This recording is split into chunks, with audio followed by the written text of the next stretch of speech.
បាទសួស្តីអតិថិជនទាំងអស់គ្នានេះជា Pre Mixer ម៉ាក Yamaha MG12XU បាទ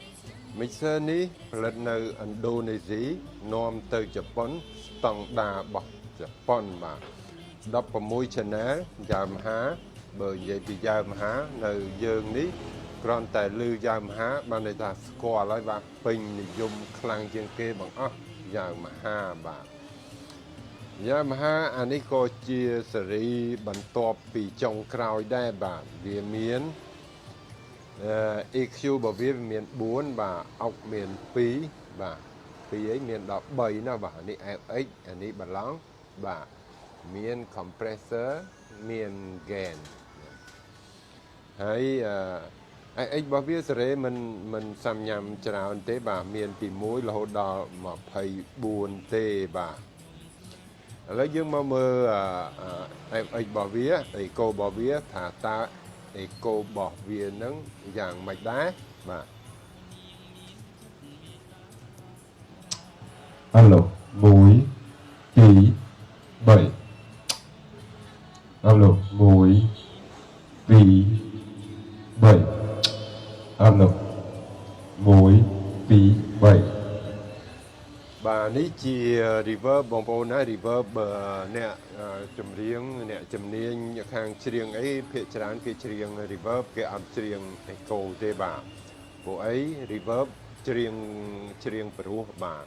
echo ច្រៀងអត់សូវព្រោះបាទអានេះខ្ញុំដាក់ជា reverb ដល់ចាំមើលខ្ញុំដាក់ជា echo វិញបាទ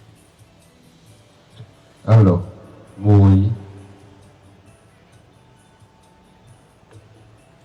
Alo 1 2 3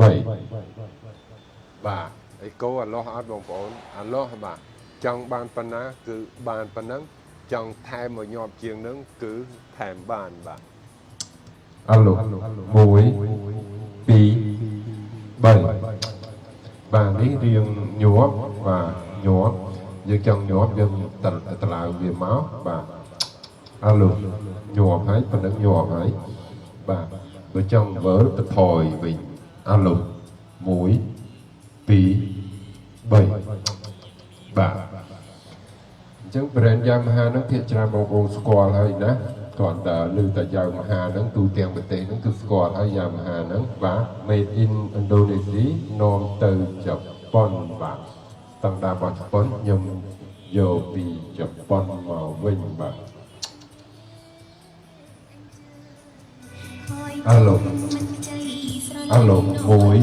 2 3បាទប៉ុណ្ណឹងច្រៀងបានទេ Echo អានេះ Echo ខ្លាំងបាទចង់ខ្លាំងតិចទៀតថែមតិចទៀតបានបាទ Alo Alo 1 2 3